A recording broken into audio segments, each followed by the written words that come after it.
ദൈവതിരുനാമം മഹത്വപ്പെടട്ടെ. ഏവർക്കും ശുഭദിനം ആശംസിക്കുന്നു. ശുഭചിന്തയിലേക്ക് നമുക്ക് പ്രവേശിക്കാം.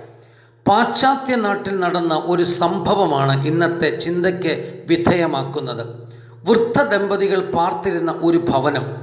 സാമ്പത്തികമായി വളരെ പരാധീനത അനുഭവിച്ചിരുന്ന ആ ദമ്പതികൾ തങ്ങൾക്കുള്ള സ്ഥലം കാട്ടി ധനികനായ ഒരു മനുഷ്യനോട് കടം വാങ്ങി.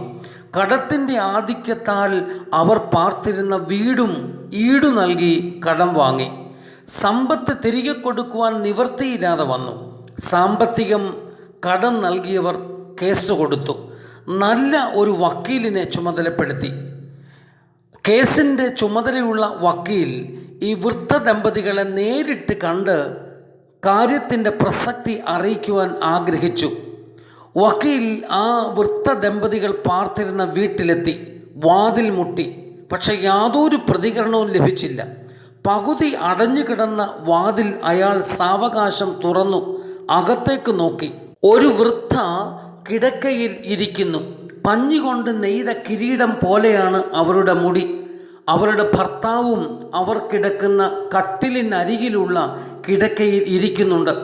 ഇരുവരും ഇരു കട്ടിലിൽ ഇരുന്നു കൊണ്ട് പ്രാർത്ഥിക്കുകയാണ്. വക്കീൽ വന്ന വിവരം സത്യത്തിൽ അവർ അറിഞ്ഞിരുന്നില്ല. പ്രാർത്ഥന ഇങ്ങനെയായിരുന്നു: സ്നേഹനിധിയായ തമ്പുരാനെ, ഈ നിമിഷം വരെ ഞങ്ങളെ നീ വഴി നടത്തി, തുടർന്നും വഴി നടത്തണമേ. അത് നടത്തും എന്ന് ഞങ്ങൾക്കറിയാം. ഇന്നത്തെ ഞങ്ങളുടെ ജീവിത സാഹചര്യത്തെ ഓർത്ത് ഞങ്ങൾ പരാതിപ്പെടുന്നില്ല. ഈ വീട് വിട്ട് തെരുക്കോണിൽ ഇറങ്ങേണ്ടതായി വരും എന്ന് ഞങ്ങൾക്ക് അറിയാം. അവിടെയും നീ ഞങ്ങളെ കൈവിടില്ല.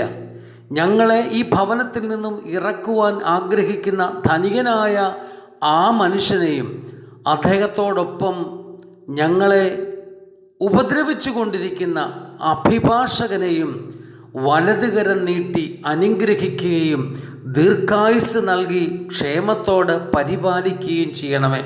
ഈ പ്രാർത്ഥന കേട്ട മാത്രയിൽ ആ അഭിഭാഷകൻ തന്നെ കേസേൽപ്പിച്ചവരുടെ അരികിലേക്കെത്തി.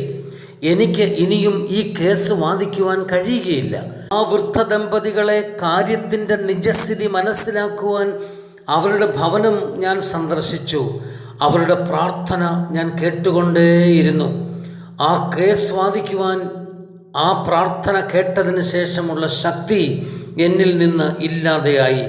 നിർമ്മലവും നിഷ്കളങ്കവുമായ അധരങ്ങൾ പൊഴിക്കുന്ന ഒരു പ്രാർത്ഥനയും അശക്തമായി പോകുകയില്ല. അത് പ്രതിയോഗിയെ രൂപാന്തരപ്പെടുത്തുന്നതായിരിക്കും.